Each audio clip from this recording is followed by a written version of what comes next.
Hello दोस्तों। इस video में हम लोग देखेंगे क्लास 10वीं का जो पेपर है अर्धवार्षिक परीक्षा 2024 और 25 का गणित का ये पेपर है। पेपर का जो कोड है B/15,000। ओके, तो चलिए वीडियो को आप लोग शुरू से अंत तक देख लीजिए किस टाइप से क्वेश्चन आपके पूछे जा रहे हैं। जैसा कि आपको सभी को पता है कि पेपर में जो आपका समय होगा 3 घंटे 15 मिनट का होगा और आपके जो पूर्णांक होंगे 70 नंबर के होंगे। देखिएगा ये सारे ऑब्जेक्टिव क्वेश्चंस और जो आपकी थ्योरी वाले क्वेश्चन है काफ़ी इंपॉर्टेंट होते हैं और ये सारे क्वेश्चंस बोर्ड एग्जाम में भी रिपीट होते हैं। ये वीडियो थोड़ा लंबा होने वाला है क्योंकि मैं इसका पूरा सॉल्यूशन आपको पूरा डिटेल से देने वाला हूँ। तो वीडियो को बिना स्किप किए आप लोग जरूर देख लीजिएगा टोटल सारे क्वेश्चन। तो चलिए यहाँ पर पहला क्वेश्चन यहाँ पर कहा जा रहा है ना, 196 के अभाज्य गुणनखंडों में घातों का योगफल क्या होता है। तो बोर्ड एग्जाम में भी पूछेगा घातों का योगफल कैसे निकाला जाता है। तो सबसे पहले ना 196 का हम लोग क्या निकालेंगे, गुणनखंड ऐसे निकालेंगे। ठीक है, दो से काटेंगे इसको, दो अट्ठे आप दो नौ 18, दो अट्ठे 16। फिर दो से काटेंगे, दो चौको 8, दो नौ 18। फिर ये आपका 7 से कटेगा, 7 7 49 और 7 हो जाएगा। तो इसको लिखेंगे तो 2 × 2 × 7 × 7। अब यहाँ पर देखिएगा दो पर यहाँ पर कितना, दो कितने हैं, 2 बार है। तो दो पर ऐसे दो लिख लेंगे। 7 कितने बार है, 2 बार है, तो 7 पे ऐसे दो। अब प्रश्न में जो चूंकि पूछा था ना घातों का योगफल, मतलब जो घात में है ना उसको जोड़ दीजिए। तो घात में कितना है, 2 और प्लस 2। तो घातों का योगफल हो जाएगा 2 और जो 2 जोड़ेंगे तो 4। गुणनफल भी पूछेगा तो गुणनफल, अंतर पूछेगा तो आपका अंतर कर लीजिएगा। तो ऐसे हम लोग कर लेते हैं घातों का। तो इसका आंसर कितना हो जाएगा, 4। तो देखते हैं 4 ऑप्शन में है। तो जी हाँ, 4 आपका ऑप्शन में दिया, सी वाला क्या हो जाएगा, करेक्ट हो जाएगा। फिर पूछ रहा है किसी पूर्णांक यम के लिए विषम पूर्णांक का रूप क्या होता है। तो देखिएगा पेपर में ना दो फैक्ट आपका पूछता है, एक सम पूर्णांक पूछता है और एक विषम पूर्णांक। तो सम पूर्णांक क्या होता है पहले इसको देख लेते हैं। तो जो सम पूर्णांक होता है ना उसको हम लोग 2m + 2 2m + 4 ऐसे दो दो क्या करते हैं, ऐड करते जाते हैं। दो दो क्या करते हैं, ऐड करते जाते हैं। अब विषम पूछेगा ना, विषम जो आपके पूर्णांक अगर पूछते हैं विषम पूर्णांक, तो 2m + 1। देखिए m के जगह पे कुछ भी हो सकता है, p भी हो सकता है, q भी हो सकता है, कुछ भी हो सकता है, तो इससे कंफ्यूज नहीं होना। तो विषम पूर्णांक के लिए 2m + 1 2m + 3, ठीक है ना, ऐसे 2m + 5 ये विषम आपके होते हैं। तो ऑप्शन में देखते हैं क्या दिया है। तो देखिएगा 2m + 1 दिया है। ये नहीं m + 1, ये गलत है। 2m+ आपका 1 हो जाएगा, ये विषम पूर्णांक होता है। क्लियर। परिमेय तथा अपरिमेय संख्याओं को क्या कहते हैं। तो परिमेय और अपरिमेय संख्याओं को हम लोग एक वास्तविक संख्या कहते हैं। ओके, नेक्स्ट देखते हैं। कह रहा बहुपद k² + 4 x² + 13x + 4 k का एक शून्य और दूसरे शून्य का व्युत्क्रम है तो k का, ये बहुत लंबा हो जाएगा, इसको आंसर हो जाएगा। ओके, फिर कह रहा है ax² + bx + c के शून्यांकों का योगफल क्या होगा। तो शून्यांकों का योगफल का सूत्र होता है -b/a होता है। क्या होता है, -b/a होता है। तो डी वाला ऑप्शन क्या हो जाएगा, सही हो जाएगा। गुणनफल पूछेगा तो गुणनफल आपका c/a होता है। ठीक है, c/a गुणनफल होता है। फिर पूछ रहा है ना c का वह मान ज्ञात कीजिए जिनके लिए समीकरण समीकरण यहाँ पर दे रखा देख सकते हैं, cx - y = 2 और 6x - 2y = 3। तो इस समीकरण को हम लोग देख के क्या करते हैं, सॉल्यूशन कर लेते हैं। तो समीकरण में आपका क्या रहा, ध्यान से देखिएगा, cx - y = 2। तो उसके बाद दूसरा समीकरण है 6x - 2y = 3 दे रखा है। ओके, तो ये आप लोग लिखते हैं a1/a2, ये तो पता है। तो ये आपको मान लेते हैं a1 है, तो a1 का मान c हो गया और a2 का मान हो गया 6 बराबर। देखिए माइनस यहाँ पर भी है, माइनस काट देते हैं। तो एक हो गया इसका मान और इसका मान हो गया 2। इसी से निकाल लेते हैं c का मान, ज़्यादा में लगाने की आवश्यकता नहीं। तो इसका इसमें गुणा कर लेंगे तो हो जाएगा 2c, 6 का 6 हो जाएगा, 2 3 हो जाएगा 6। तो c का मान आपका पॉजिटिव में क्या हो जाएगा, 3 हो जाएगा। क्लियर। तो 3 देखते हैं ऑप्शन में, ये है आपका करेक्ट हो जाएगा। ओके, फिर हम लोग नेक्स्ट देखते हैं। फिर कह रहा ना कि दो अंकों की एक संख्या के अंकों का योग 9 है, यदि इसमें 27 जोड़े तो संख्या के अंकों का अंक क्या होता, बदल जाते हैं, तो वह संख्या क्या है। देखिएगा सॉल्यूशन करेंगे तो आपको 36 मिलेगा। बहुत संख्या बड़ा सवाल हो जाएगा, तो ध्यान से देखिएगा। छोटा छोटा में पहले शॉर्ट है ना, तो इसको छोटा वाला बता देते हैं। फिर समीकरण का आप 5x, इसका मैं आंसर बता दे रहा हूँ, जो छोटा आपका है, जो छोटे सवाल है उसका आंसर मैं बता दे रहा हूँ। इसका डायरेक्ट तो मैं बता दूंगा, लेकिन सॉल्यूशन के साथ भी देख लीजिए, इम्पोर्टेंट रहेगा। देखिए यहाँ पर 5 इधर गुणे में इधर आएगा तो क्या हो जाएगा, भाग में हो जाएगा। तो x+5 और x-5 बराबर 55 हो जाएगा 5। क्लियर। इधर गुणे में इधर आएगा तो डायरेक्ट करें, इधर भाग में हो जाएगा, इसको काटेंगे तो 11 आपका बचेगा। ये आपका ये स्क्वायर माइनस बी स्क्वायर का फार्मूला है। तो x में x का गुणा होगा तो x² हो जाएगा, 5 5 का गुणा होगा तो 25, ये आपका हो जाएगा 11। इधर ये माइनस इधर जाएगा तो आपका हो जाएगा प्लस 25 + 11 जोड़ेंगे तो आपका हो जाएगा 36, और 36 की ये वर्ग घटाएंगे तो रूट में जाएगा, तो रूट में से जब निकालेंगे तो ±6 बचेगा। ओके, तो सी वाला ऑप्शन क्या हो जाएगा, करेक्ट हो जाएगा। ओके, फिर क्या रहा ना कि द्विघात समीकरण इतना कि दोनों मूल परिमाण में समान परंतु चिन्ह है विपरीत है, तो के का मान ज्ञात करना। तो के का मान कैसे ज्ञात करेंगे, ध्यान से देखिएगा। तो हम लोग विविक्तकर का फार्मूला लगाते हैं, b² - 4ac। ओके, ये विविक्तकर का फार्मूला होता है, इसी से निकालते हैं। तो यहाँ पर देखिएगा ए का मतलब x² ये होता है ना, उल्टा लिखा गया। तो ए का मान कितना दे रखा है, -2। बी का मान देखिएगा यहाँ पर दे रखा माइनस करके, और सी का जो मान दे रखा वो 8 है, तो मान रखते हैं।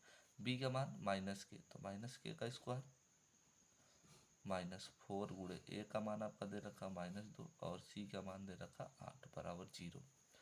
तो के का वर्ग करेंगे तो k² हो जाएगा, ये माइनस माइनस प्लस हो जाएगा, माइनस से माइनस का गुणा होगा तो क्या होगा, प्लस हो जाएगा। और उसके बाद देखिए 8 दूनी 16, 16 चौको कितना हो जाएगा,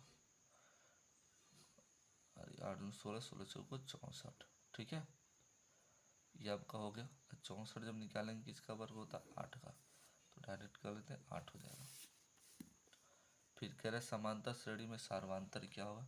तो सार्वंतर क्या होता है, दूसरे पद में से पहले पद को हटा लेते हैं, तो 8 में से 11 जाएगा, मतलब आपका -3 बचेगा। ठीक है, फिर कह रहा है समांतर श्रेणी इतना का ग्राह्य पद क्या होगा। चलो निकाल लेते हैं, ग्राह्य पद कैसे ज्ञात करेंगे, ग्राह्य पद कैसे ज्ञात करना है, निकाल लिया जाता है। ओके, तो देखिए यहाँ पर प्रथम पद पहले आपको पता होना चाहिए। प्रथम पद दे रखा -3 और सार्वंतर इसका दे रखा है, निकाल लेते हैं, -1/2 -3 है, सार्वंतर निकालते हैं कितना हुआ, -1/2 माइनस माइनस हो जाएगा प्लस आपका 3, 3 दूनी 6 हो जाएगा, और -1 + 6 हो गया, अब बट्टा का आपका हो गया 2, घटाएंगे तो आपका 5/2 मिलेगा। ये सार्वंतर हो गया। पेपर प्रश्न में क्या पूछ रहा है, ग्राह्य पद। तो ग्राह्य पद का जो सूत्र होता है ना, ग्राह्य पद का ग्राह्य पद आपका हो जाएगा A11 बराबर A + 10D। ए को कम कर देते हैं, ठीक है। तो ए का मान हमारा हो गया -3, 10 गुणे ग्राह्य पद मिल गया, डी का मान मिला 5/2, तो 2 से काट दे तो 2 बचे 10, -3 और 5 बचे हो गया 25, 25 में से 3 जाएगा कितना बचेगा, 22 बचेगा आपका। ब्लर हो जा रहा है थोड़ा, 1 मिनट रुकिएगा आप लोग। हाँ, तो देख सकते हैं, तो इसका आंसर हो जाएगा 22। क्लियर, तो 22 देखिएगा, आपका बी वाला क्या हो जाएगा, करेक्ट हो जाएगा। फिर कह रहा है कि सभी वृत्त कैसे होते हैं। तो सभी वृत्त आपके जो होते हैं वो समरूप होते हैं। ओके, फिर कह रहा है दो बहुभुज जिनके संगत कोण बराबर होते हैं तथा भुजाएं समानुपाती होती है, तो वो क्या कहलाता है, तो वो आपके समरूप ही कहलाता है। यहाँ पर डायरेक्ट हम बता देते हैं, निकालने का मूल बिंदु से नहीं आप लोग निकालेंगे, डायरेक्ट इसका ट्रिक बता दे रहे हैं कैसे निकाला जाता है।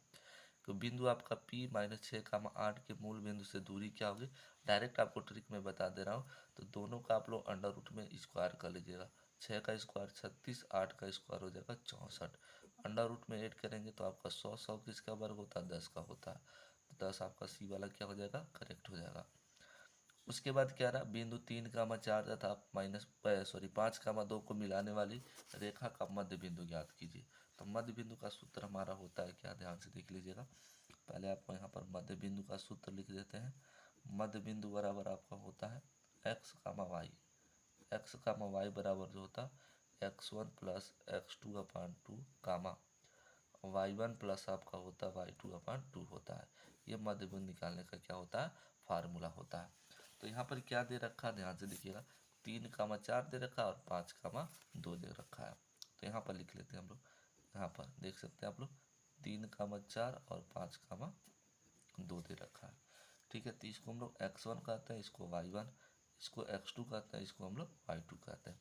मान रख लेते हैं, मध्य बिंदु मिल जाएगा। x1 का मान 3 दे रखा, x2 का मान दे रखा 5, देख सकते हैं x1 इतना और x2 का मान इतना बटा 2 का। तो यहाँ तक हो गया। फिर हम लोग देखते हैं y1 कह रहा है, तो y1 का जो मान हमारा देखिएगा 4 दे रखा और y2 का जो मान दे रखा वो 2 दे रखा बटा 2। ये हमारा क्या हो गया, मध्य बिंदु निकालने का फार्मूला, और मान ऐसे रखा जाता है। तो 3 और 5 जोड़ेंगे तो हो जाएगा 8/2, ये 6 बट्टा हो जाएगा 2, 2 चौको 8 और 2 3 6, तो 4,3 हो जाएगा। तो देखते हैं ऑप्शन में 4,3 दिया है, तो देखिएगा 4,3, सी वाला ऑप्शन क्या हो जाएगा, करेक्ट हो जाएगा। क्लियर। फिर कह रहा है टेन 60 का मान बताइए, तो टेन 60 का मान अंडर रूट क्या होता है, 3 होता है। फिर कह रहा है sine square 29 plus cos square 29 का मान बता दीजिए। ठीक है, तो 2 टाइप में लगा सकते हैं, या तो आप ऐसे डायरेक्ट बता सकते हैं। अगर 2 कॉस स्क्वायर 29 नहीं, तो यहाँ पर हम लोग डायरेक्ट बता देंगे, इसका वैल्यू क्या होगा, 1 हो जाएगा। Sine square theta plus cos square theta बराबर क्या होता है, 1 होता है। देखिएगा जब भी ऐसे बट्टे में सवाल देखकर लगाता है ना, तो इसका मान हमेशा एक ही होता है। कैसे होता है, किसी एक पद को हम लोग क्या करते हैं, बदल लेते हैं 90 अंश माइनस थीटा में। तो 10 है, इसको हम लोग 90 में से क्या करते हैं, अगर 64 घटा लेते हैं तो आपका क्या हो जाएगा, 26 अंश मिल जाएगा, और बट्टा का आपका हो जाएगा कॉट 64 अंश। ठीक है, 10 90 अंश माइनस थीटा बराबर क्या होता है, कॉट थीटा होता है, ये सूत्र होता है। तो कॉट 64 अंश बटा आपका कॉट नीचे का 64 अंश दिया रखा है, तो कॉट से कॉट कट गया, बचा एक ही। या तो ऐसे लगा सकते हैं। फिर आपका यहाँ पर नेक्स्ट क्वेश्चन हम लोग देखते हैं। यहाँ पर कहा जा रहा है कि साइन थीटा बटा कॉस थीटा किसका सूत्र होता है, तो देखिएगा ये टेन थीटा का सूत्र होता है। ओके, फिर यहाँ पर क्या रहा, ध्यान से देखिएगा, एक मीनार की परछाई उसकी लंबाई किसी क्षण उसकी ऊंचाई की 3 गुनी थी, तो सूर्य का उन्नयन कोण ज्ञात कीजिए। तो क्या रहा, किसी, ये आपका हो गया, मीनार बना लेते हैं। मीनार की जो परछाई है किसी क्षण उसकी ऊंचाई की कड़ी में 3 गुनी थी। तो हमारा मीनार की ऊंचाई h और इसकी मतलब उसकी परछाई क्या थी, 3 गुनी थी। कड़ी में कितना हो जाएगा, 3h हो जाएगा। ओके, यहाँ तक बात हो गई। अब कौन सा फार्मूला आपको लगा लेना है, टेन थीटा। टेन थीटा बराबर लंब बटा आधार, लंब का मान h हो गया, आधार का मान कितना होगा, कड़ी में 3h, h से h क्या हो गया, कट गया, तो टेन हो गया थीटा, एक बट्टा क्या मिला, कड़ी में 3। टेन के किस अंश का मान एक बट्टा कड़ी में 3 होता है, तो टेन के देखिएगा भैया, टेन 30 अंश का मान होता है। टेन 30 अंश का मान एक बट्टा कड़ी में 3, टेन से टेन कट गया, थीटा बराबर आपका हो जाएगा 30 अंश। थीटा बराबर क्या हो जाएगा, 30 अंश हो जाएगा। तो 30 अंश ये वाला क्या हो जाएगा, करेक्ट हो जाएगा। ओके, अब यहाँ से देखिएगा आपके 20 बहुविकल्पी समाप्त हो गए। अब यहाँ पर खंड ब आपको करना है। अब कह रहा 140 के अभाज्य गुणनखंड आपको क्या करना है, ज्ञात करना है। तो 140 का अभाज्य गुणनखंड हम लोग निकालते हैं, कैसे निकलेगा, तो देखिएगा 140 हो जाएगा, 2 से काटेंगे 2 7 14, 2 से काटेंगे हो जाएगा 35, 2 से नहीं कटेगा, 3 से काटेंगे, 3 के पहाड़ भी नहीं आता, 5 से काटेंगे, 5 सत्ते आपका हो जाएगा 35, 7 एक नंबर 7। तो इसका गुणनखंड हम लोग ऐसे लिख लेंगे, 140 बराबर 2 गुणे 5 गुणे 7। तो फिर 2 को हम लोग कितने बार लिखेंगे, 2 बार, फिर 5 गुणे कितना हो जाएगा 7, 5 पे 1 कर सकते हैं, 7 पर 1 का मतलब 1 ही है, तो ये हमारा क्या हो जाएगा, आंसर हो जाएगा। ओके, नेक्स्ट क्वेश्चन कह रहा है बिना भाग प्रक्रिया किए बगैर 19/32 को दशमलव रूप में बदलिए।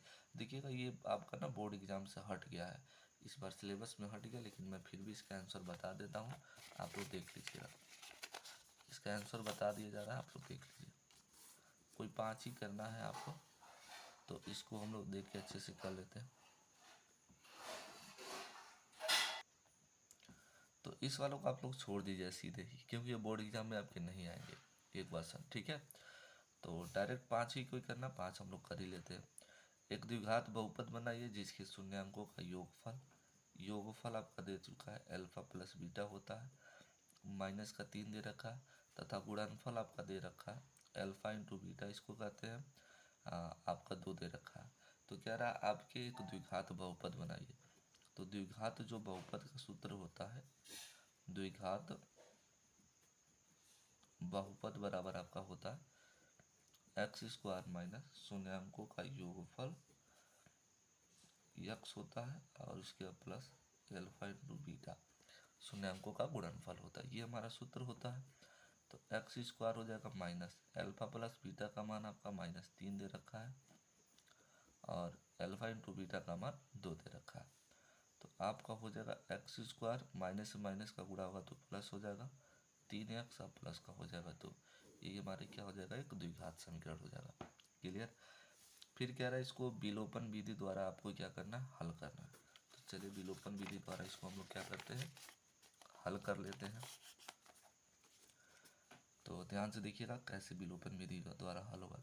तो आपका हो जाएगा 2x प्लस 3y बराबर 46, ये समीकरण नंबर 1 हो गया। फिर हम लोग लिखेंगे 3x प्लस 5y बराबर 74, आपका हो गया 74, ये समीकरण नंबर क्या हो गया, 2 हो गया। अब यहाँ विलोपन विधि में क्या करना होता है, किसी एक पद को ना आपको बराबर करना होता है। तो कौन सा पद बराबर किया जाए, x का पद या तो y का पद। अगर समीकरण मान लो y का पद हम लोग बराबर कर रहे हैं तो या तो x का पद बराबर कर लिया जाए, ये आसान रहेगा। इसमें 3 का गुणा, इसमें 2 का गुणा कर लिया जाए। ओके, तो लिखेंगे समीकरण एक में 3 का गुणा व समीकरण दो में 2 का गुणा करके समीकरण को क्या करेंगे, घटाने पर इसी जगह लिख देते हैं। ओके, डायरेक्ट घटा भी देंगे हम लोग, ओके ना। तो क्या किया जाता है, इसमें किसका गुणा किया जा रहा है, 3 का। तो ये आपका हो जाएगा 6x, ये आपका हो जाएगा 9y, 3 का गुणा इसमें भी होगा, 3 छके आपका 18, 3 चौक को 12 और 1 कितना हो जाएगा 15, 3 छके 18 को 8, 3 चौक को 12 15, ये समीकरण नंबर हो जाएगा 3। और इसको 2 का गुणा होगा तो 6x हो जाएगा, ये आपका हो जाएगा 10y बराबर, चलिए इसको घटा लिया जाए, 2 का गुणा करिए, 2 चौक 8, 2 सते 14। क्लियर। चलिए घटा लेते हैं तो चिन्ह सारा क्या होगा, बदल जाएगा, ये वाला कट जाएगा, ये 10 में से 9 जाएगा तो आपका बचेगा माइनस का 1 मतलब y। अब इसको घटा लिया, 8 में से 8 जाएगा तो 0, 5 में से 8 जाएगा तो 1, तो y का मान जो होगा माइनस का 10 मिलेगा। y का मान क्या मिलेगा, माइनस का 10। अब हम लोग क्या करते हैं ना, ध्यान से देखिएगा, y बराबर -10 समीकरण किस में ला के रख लेते हैं, 1 में। समीकरण 1 में रखने पर, समीकरण 1 में रखेंगे तो y का मान आपको मिल जाएगा। तो समीकरण 1 देख सकते हैं आपका क्या है, 2x प्लस 3y बराबर 46 है। तो हम लोग लिख लेते हैं यहाँ पर 2x प्लस 3y बराबर 46। ओके, तो आपका हो गया ना 2 गुणे 2x हो गया, 3 गुणे हो गया माइनस का 10 बराबर हो गया 46, 46। तो 2x हो गया, 10 नहीं है आपका हो गया 30 बराबर हो गया आपका 46। इधर माइनस में है, इधर जाएगा तो आपका क्या होगा, प्लस में होगा। तो आपका हो जाएगा 2x 46 प्लस हो जाएगा 30, 46 और 30 जोड़ेंगे तो आपका जो होगा ना 6 हो जाएगा, 4 और 3 कितना हो जाएगा 7, 76 हो जाएगा। इधर गुणे में इधर आएगा तो भाग में होगा, तो 76 अपान हो जाएगा 2 से हम लोग डिवाइड करते हैं तो आपका 2 3 6 2 8 16 38 हो जाएगा। तो x का वैल्यू कितना हो जाएगा आपका 38 हो जाएगा। क्लियर। तो ये क्वेश्चन था आपका, तो वीडियो को आप लोग पीछे भी करके देख सकते हैं। चलिए नेक्स्ट क्वेश्चन देखते हैं। फिर कहा जा रहा है यहाँ पर देख सकते हैं कि 2 क्रमागत विषम संख्याओं को याद कीजिए जिनके वर्गों का योग कितना हो, 290 हो। तो लिखेंगे माना 2 क्रमागत विषम संख्या तो दो क्रमागत विषम संख्या आप लोग क्या मान सकते हैं, वही बताए हैं आपको स्टार्टिंग में। तो क्रमागत विषम संख्या क्या होती है, आपका मान लो 2x+1 वो 2x प्लस क्या है आपका 3 है, ठीक है। तो हम लोग लिखेंगे